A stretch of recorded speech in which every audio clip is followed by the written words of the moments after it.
start off the interview with a point, like a movie. They start the movie, they let everybody know who the characters are.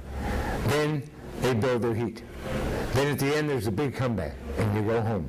Everybody's happy. Same with wrestling, same with anything in life. Same with your honeymoon.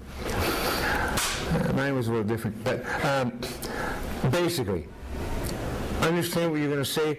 Don't yell and scream. If you yell and scream at the beginning, then when you're in a position to have to do an interview where you yell and scream, it don't mean nothing. Well, this leads into the next question. Besides not being rehearsed or having a good feel for it, what are the biggest mistakes you see in today's wrestlers with the promos? With promos, they yell and scream, and they don't talk about what happened. They figure you all know it. And not everybody watches TV every day, every hour, so you have to reinforce it. Why do you think they constantly tell you how much the cars are at Ben's Autos for $3.99? They tell you over and over. Same way with wrestling. Whether you pay attention or not, that's not our problem. But they have to realize, last week in Cincinnati, this guy glommed me from behind, hit me with a chair like no one else ever did. Well, tonight, right here in Boston, I'm going to take care of that. Nobody's hitting me with a chair again. You may think you can do it. You have to pick up your pitch and draw the people in. You start screaming at somebody right off the bat, they don't want to listen. And when you talk soft and whisper, they don't want to hear. I like to eavesdrop. I like to peep in windows too, but that doesn't matter.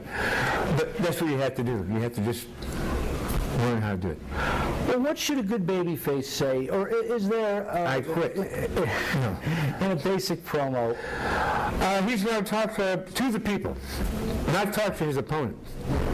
Because his opponent obviously doesn't care about him. So you have to talk to people. I'm sorry what happened last time. Well, I'm not going to let this guy come to this town and do what he's done to you people. And do what he's done to this person.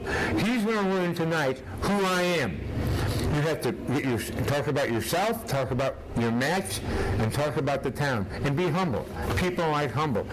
I've seen a lot of baby faces, they were so arrogant that the people didn't like them. They were heels. And, of course, what should a good heel say?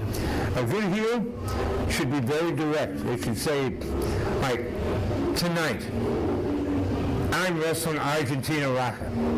He's a big, big man, but I'm a little bit bigger. He maybe knows his way around that ring. I know my way in and out of that ring.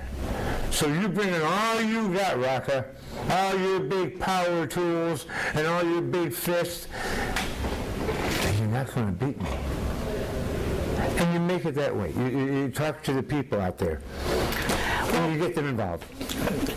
How do you make a promo seem real? And I think this question really applies to, wrestling in this day and age. And no one believes it. It isn't real, so it's hard to do. Very hard to do. The only way to really do it is to really hurt somebody, I guess. I don't know. There's so much anger you can show, but you wonder if anybody really cares or believes it. I don't know. Entertain them, they'll come out. That's what they want. To make it real, it has to be real. Okay. What things, or is there anything that you should never say in a promo? For instance, mentioning that you lose a match. You never mention you lose a match. Let's say Vern Gagne. You never mention he's a bald old man. Because the people say, yeah, he is. You knock his wrestling ability, the stuff he's good at. You never say Wahoo McDaniels was a big fat Indian.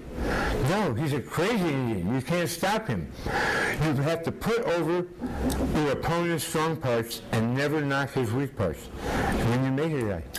Hey, were there any wrestlers that sort of fell into that trap with upsetting other wrestlers with their promos? Oh, yeah. Dr. Big Bill Miller years ago. He was 6'7", 320 pounds, heck of a wrestler from Ohio. And he did a promo about Dick the Bruiser. He's this 5'8" midget. Why did people in Indiana cheer him and they could cheer an athlete like me? That was erased. Bruiser never let that thing air. Because it embarrassed him. So you never say things like that. Okay. What do you think of getting a script for promos, as happens a lot today? I don't know. I can't be scripted. I have to come off the top of my head. If you really give me something to read, I probably couldn't remember 4 or 5 words out of it because my mind just goes like that. You have to. I can't use somebody else's words or somebody else's feelings. They have to be mine. If I'm reading somebody else's feelings, you can tell it's not me. I have to do me.